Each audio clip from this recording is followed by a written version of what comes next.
नहमदुहु व नुसल्ली अला रसूलिहिल करीम अम्मा बाद फ़ाउज़ु बिल्लाहि मिनश शैतानिर रजीम बिस्मिल्लाहिर्रहमानिर्रहीम रब्बि इश्रह ली सदरी व यस्सिर ली अमरी वहलुल उक़दतम मिन लिसानी यफ़क़हू क़ौली रब्बि ज़िदनी इल्मा रब्बि ज़िदनी इल्मा रब्बि ज़िदनी इल्मा अल्लाहुम्मा फ़क़्क़िहना फ़िद्दीन। अस्सलामु अलैकुम व रहमतुल्लाहि व बरकातुहू। लैलतुल क़द्र की फ़जीलत और अहमियत पर बयान का सिलसिला जारी है और अब हम मज़ीद इसके मुतल्लिक़ अहादीस और आयात की रोशनी में देखते हैं। आप सल्लल्लाहु अलैहि वसल्लम ने फरमाया, जिसने शब क़द्र में ईमान और एहतिसाब के साथ क़याम किया, इसके गुज़श्ता तमाम गुनाह माफ़ कर दिए जाएंगे। इसे मुत्तफ़िक़ अलैह ने बयान किया है। इसी तरह मुस्निद अहमद से रवायत है कि आप सल्लल्लाहु अलैहि वसल्लम ने फरमाया, बिलाशुबा इस रात को ज़मीन में फ़रिश्तों की तादाद कंकरियों की तादाद से भी ज़्यादा होती है। इसलिए हमें इबादत करते हुए इन अहादीस को भी याद रखना चाहिए ताकि इबादत में खुशू हुज़ू बढ़ जाए। आप सल्लल्लाहु अलैहि वसल्लम फरमाते हैं, जो शख्स शब क़द्र की बरक़ात हासिल करने से महरूम रहा, वो हर भलाई से महरूम रहा। इस सादत से सिर्फ बेनसीब ही महरूम किया जाता है। इसे इब्ने माजा ने रवायत किया है। हज़रत आयशा सिद्दीक़ा रज़ी अल्लाह तआला अन्हा फरमाती हैं, मैंने आप सल्लल्लाहु अलैहि वसल्लम से अर्ज़ किया, या रसूल अल्लाह सल्लल्लाहु अलैहि वसल्लम, अगर मुझे मालूम हो जाए कि कौन सी रात लैलतुल क़द्र है तो मुझे क्या करना चाहिए? आप सल्लल्लाहु अलैहि वसल्लम ने फरमाया, ये दुआ मांगो, अल्लाहुम्मा इन्नका अफ़ुव्वन तुहिब्बुल अफ़्वा फ़अफ़ु अन्नी। ए मेरे अल्लाह, तू बड़ा माफ़ करने वाला है, तू माफ़ करने को पसंद फरमाता है, बस मुझे माफ़ फरमा दे। अल्लाह ताला से दुआ है कि रमज़ान करीम की रहमत से लैलतुल क़द्र की बरकतों से हमारे सगीरा व कबीरा गुनाह माफ़ हो जाएं। हमारे अहलो अयाल और हमारे बच्चों पर अपनी रहमत की बारिश बरसाए, हमारी परेशानियों को अपनी रहमत से रफ़ा कर दे। आमीन सुम्मा आमीन।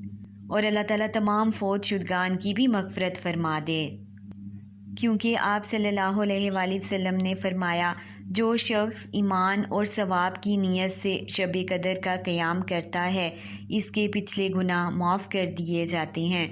इसे सही बुखारी ने रवायत किया है।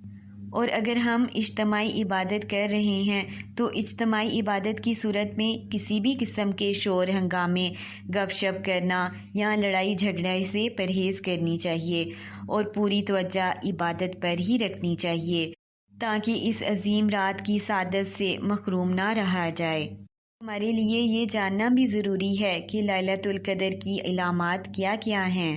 आप सल्लल्लाहु अलैहि वसल्लम ने फरमाया, शब क़द्र की सुबह को सूरज के बुलंद होने तक इसकी शुआ नहीं होती, वो ऐसे होता है जैसे थाली है। इसे सुनन अबी दाऊद ने रवायत किया है। इसी तरह हज़रत अबू हुरैरा रज़ी अल्लाह तआला अन्हु से रवायत है कि हमने रसूलुल्लाह सल्लल्लाहु अलैहि वसल्लम के पास शब क़द्र का ज़िक्र किया। आप सल्लल्लाहु अलैहि वसल्लम ने फरमाया, तुम में से कौन इसे यानी शब क़द्र को याद रखता है? इसमें जब चाँद निकलता है तो ऐसे होता है जैसे बड़े थाल का किनारा। इसे सही मुस्लिम ने रवायत किया है। इसी तरह एक और हदीस से हमें शब क़द्र की इलामत का पता चलता है कि हज़रत इब्ने अब्बास रज़ी अल्लाह तआला अन्हु से मरवी है कि रसूलुल्लाह सल्लल्लाहु अलैहि वसल्लम ने फरमाया, शब क़द्र आसान और मोतदिल रात है जिसमें ना गर्मी होती है और ना ही सर्दी। इस सुबह का सूरज इस तरह तलू होता है कि इसकी सुर्खी मध्यम होती है। इसे सही इब्ने खुज़ैमा ने रवायत किया है। अब इन आयात और अहादीस की रोशनी में हम लोगों ने पूरे खुशू हुज़ू के साथ लैलतुल क़द्र में इबादत करनी है ताकि ज़्यादा से ज़्यादा हम अज्र व सवाब कमा सकें। बच्चों और घर वालों को भी इबादत में अपने साथ शरीक करना है। ख़ैज़ वाली ख़वातीन ज़िक्र व तस्बीह करें और तिलावत कुरान मजीद ना करें, लेकिन वो कुरान मजीद की तिलावत सुन सकती हैं। लैलतुल क़द्र में इस दुआ को कसरत से पढ़ें, जो कि हज़रत आयशा सिद्दीक़ा रज़ी अल्लाह तआला अन्हो को आप सल्लल्लाहु अलैहि वसल्लम ने सिखाई। جب انہوں نے آپ صلی اللہ علیہ وآلہ وسلم سے پوچھا کہ اگر میں اس رات کو پاؤں تو کون سی دعا پڑھوں، آپ صلی اللہ علیہ وآلہ وسلم نے فرمایا اللہم انکا عفون تحب العفو فاعف عنی، اے اللہ تو معاف کرنے والا ہے، تو معاف کرنے کو پسند فرماتا ہے، بس مجھے معاف فرما دے۔ اور اس کے علاوہ ہمیں چاہیے کہ ذکر و اذکار کا بھی اہتمام کریں، نوافل کو ادا کریں اور اپنے گناہوں کی اللہ کے آگے رو رو کر معافی مانگیں۔ اللہ تعالیٰ ہم سب کو بہترین عبادت کرنے کی توفیق عطا فرمائے، آمین ثم آمین۔ سبحانک اللہم و بحمدک، اشہد ان لا الہ الا انت، استغفرک و اتوب الیک۔ السلام علیکم ورحمۃ اللہ وبرکاتہ۔